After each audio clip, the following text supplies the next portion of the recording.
On July 25, 2000, Air France Flight 4590, a Concorde passenger jet, was scheduled for an international charter flight from Paris to New York. However, just moments after takeoff from Charles de Gaulle Airport, the aircraft encountered a catastrophic chain of events that led to its downfall. As the Concorde accelerated down the runway, it ran over a piece of debris. This caused one of the aircraft's tires to explode and disintegrate, sending tire fragments hurtling upwards. These high-speed fragments struck the underside of the wing, damaging parts of the landing gear and rupturing the fuel tank. The leaking fuel ignited, leading to a loss of thrust in the left-hand side engines 1 and 2. Despite the pilot's efforts, the aircraft struggled to maintain altitude due to the combination of lost thrust, high drag from the extended landing gear, and damage to the flight controls from the fire. Ultimately, just 2 minutes after takeoff, the Concorde crashed into a hotel in Gonesse, a tower near Paris. The impact killed all 9 crew members, 100 passengers, and 4 individuals on the ground.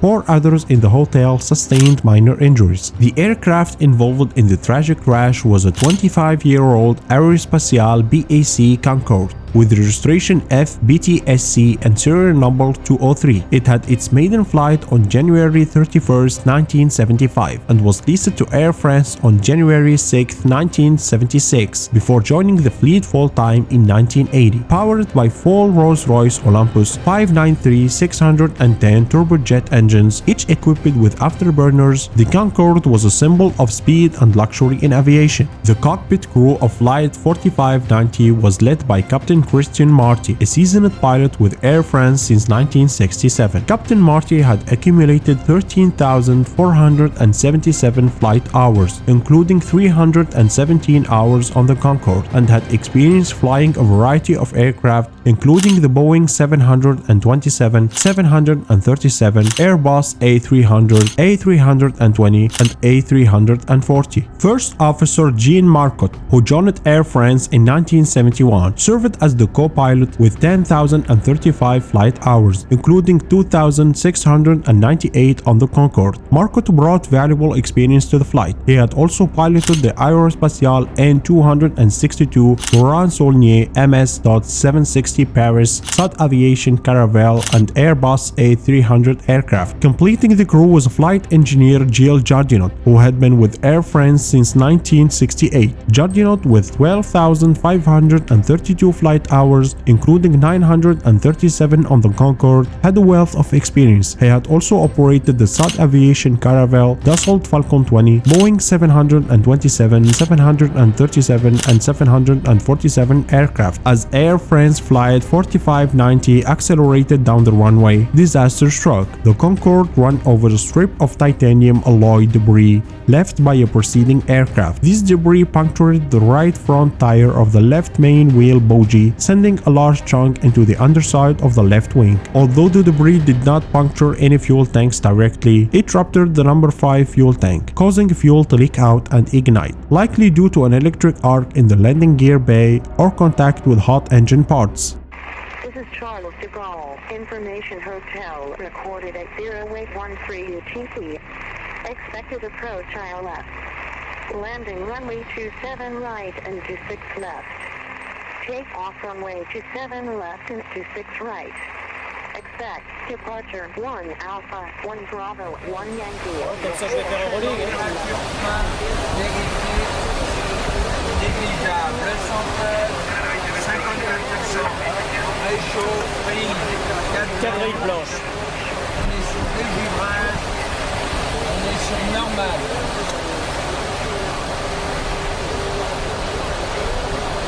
Tiens, tu dis décollage en cabine?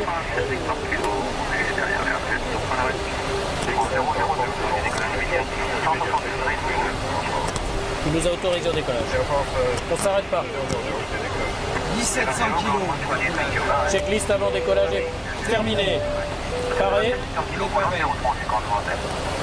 On est clair. Mais attends d'être bien aligné, sinon voilà, Ouais. non, vas-y. Ouais. Jamais avec le même alignement.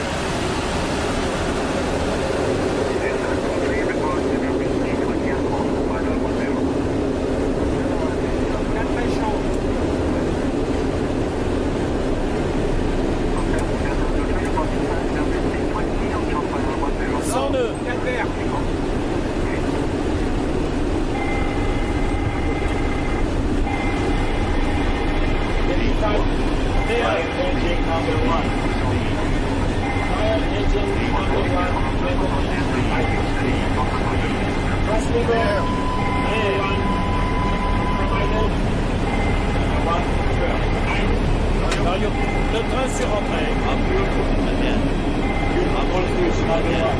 Up, ahead. Terrain, ahead. Terrain, ahead. Pull up, too low, terrain.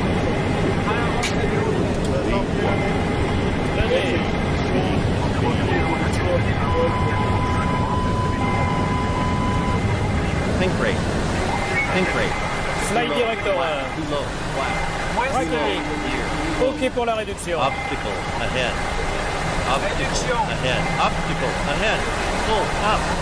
Terrain ahead. Terrain ahead. Pull up. Too low. Terrain.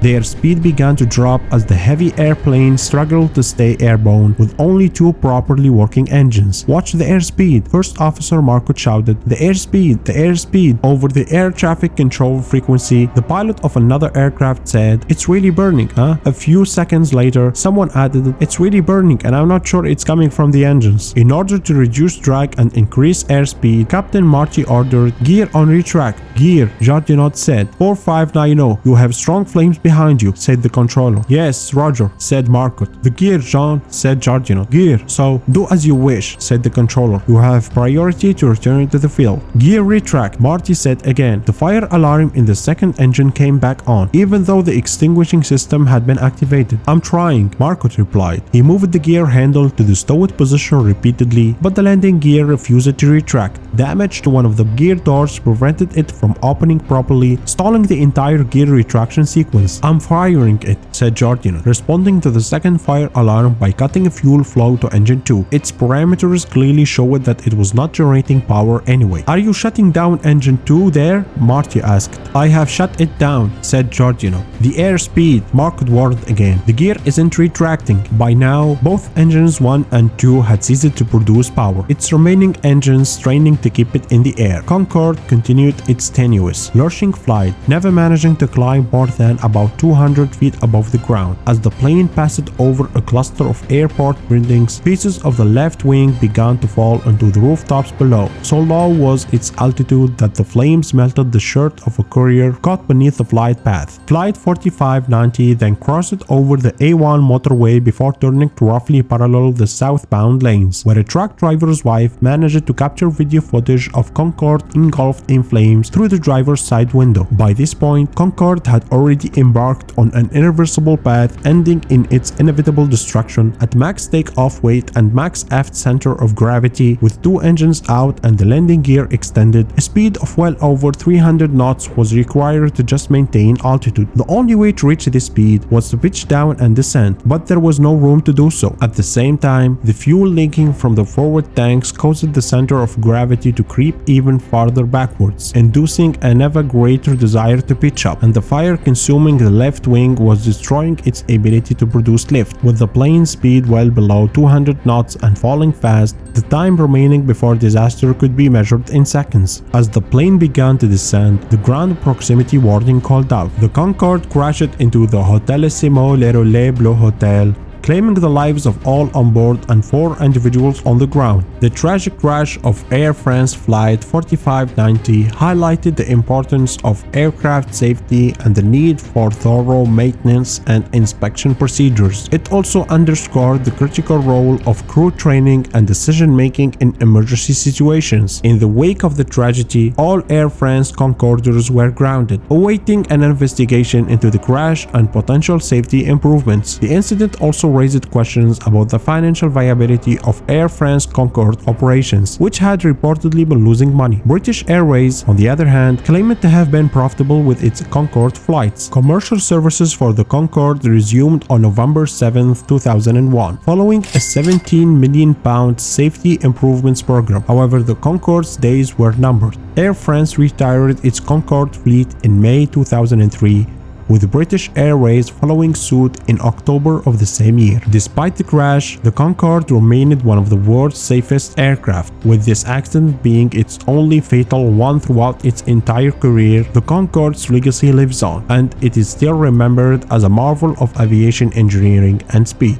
Following the crash of the Air France Flight 4590, an investigation was launched by France Bureau of Inquiry and Analysis for Civil Aviation Safety to determine the cause of the accident. The investigation revealed several critical factors. The aircraft was found to be over the maximum takeoff weight for the prevailing conditions, exceeding the maximum structural weight by 810 kilograms. Additionally, the aircraft was loaded in a way that placed the center of gravity aft of the takeoff limit. During taxiing, fuel transfer had left the number 5 wing tank 94% full, which contributed to the aircraft's weight and balance issues. Investigators also discovered that a 30cm spacer normally used to keep the left main landing gear aligned had not been replaced during recent maintenance. However, the BEA concluded that this oversight did not directly contribute to the accident. On January 16, 2002, the BEA issued its final report, detailing the findings of the investigation and highlighting the critical factors that led to the tragic crash of Air France Flight 4590. The aircraft was found to be overloaded by 810 kilograms above the maximum safe takeoff weight. However,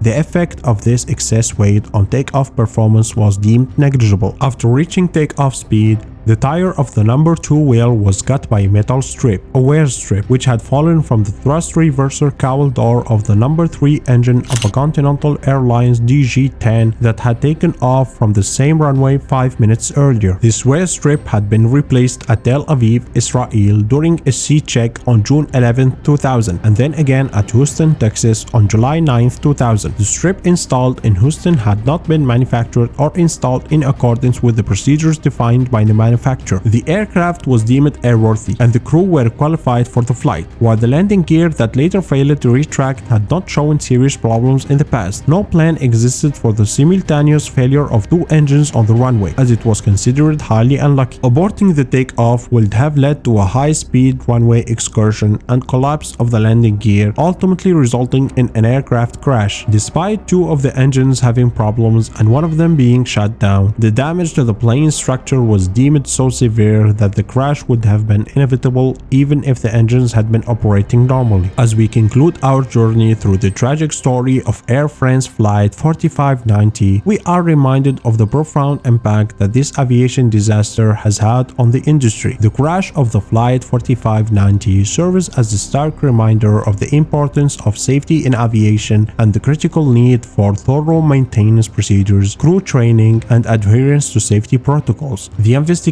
by the Bureau of Inquiry and Analysis for Civil Aviation Safety revealed several key factors that contributed to the crash, including overloading, tire damage from runway debris, and structural issues. These findings have led to significant improvements in aviation safety measures, ensuring that such a tragedy is not repeated. As we reflect on the lives lost and the lessons learned from Air France Flight 4590, we honor the memory of the crew and passengers who perished in this tragic event. Their legacy lives on in the continued efforts to improve aviation safety worldwide. Thanks for watching. Don't forget to turn on notifications and subscribe to the channel for more similar content.